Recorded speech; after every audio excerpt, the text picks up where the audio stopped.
Arrested as girl slayer, John M. Gant accused of the crime. Former bookkeeper taken by police Atlanta. Georgian, Monday, April 28, 1913. J. M. Gant, arrested in Marietta for the murder of Mary Phagan, gave to a reporter for the Georgian his story of his actions that led to his arrest. He protested his innocence and declared he was home in bed at the time the crime is supposed to have been committed.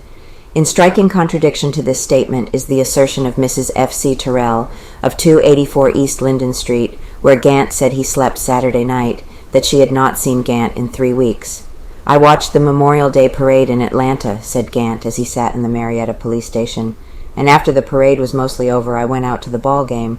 After the game I remembered that I had left some old shoes at the pencil factory and decided to go over and get them.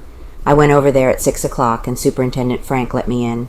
He told the Negro watchman to help me find my shoes, and both of them saw me get them and also saw me leave the building. Then I went back to town and met Arthur White, who is employed in the pencil factory, O.G. Bagley, an employee of the Atlanta Milling Company, and Bagley's brother. With them I played pool in the Globe Pool Parlor on Broad Street until 10:30 o'clock, and then I caught a car and went home. Yes, I knew the girl. I knew Mary Phagan quite well, but I swear to you I had not seen her since I left the plant as an employee 3 weeks ago. I am innocent, and developments will prove it." Gannett answers the description of the man Edgar L. Sentell says he saw with the Phagan girl shortly after midnight to a remarkable degree. He is about 6 feet tall, of slender build and dark complexion.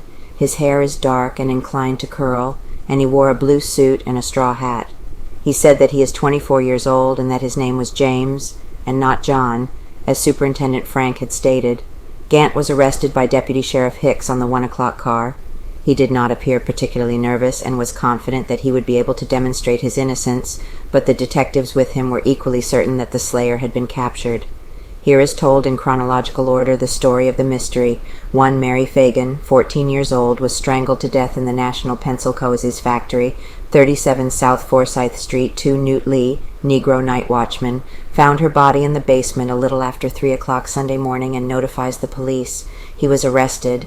3 Arthur Mullinax, identified by E.S. Sentell, 82 Davis Street as the man who was with Mary Phagan at 12:30 o'clock Sunday morning, was arrested Sunday afternoon and is held in solitary confinement at police headquarters. 4 Leo M. Frank, superintendent of the National Pencil Coas factory, was summoned to police headquarters this morning and detained there to tell what he knows of the girl and of her terrible fate. 5 Hair, tangled and matted but identified positively as the dead girl's, was found clinging to a lathe on the 3rd floor of the factory, which leads the police to believe that someone who had access to the factory is responsible for the crime. 6 Jerron Bailey, the Negro elevator boy employed in the factory, was also arrested.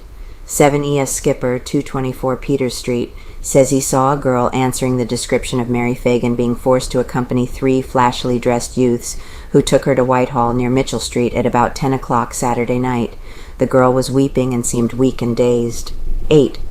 When the girls employed at the National Pencil Coas factory assembled for work this morning, they were so upset and excited from reading of the murder of Mary Phagan that the factory had to be closed. 9 J. M. Gant, former bookkeeper in the pencil factory, arrested in Marietta and accused of the murder. 10 Gant tells the Georgian he was home and in bed at 28 East Linden Avenue when the crime occurred. His landlady says he has not been there in 3 weeks.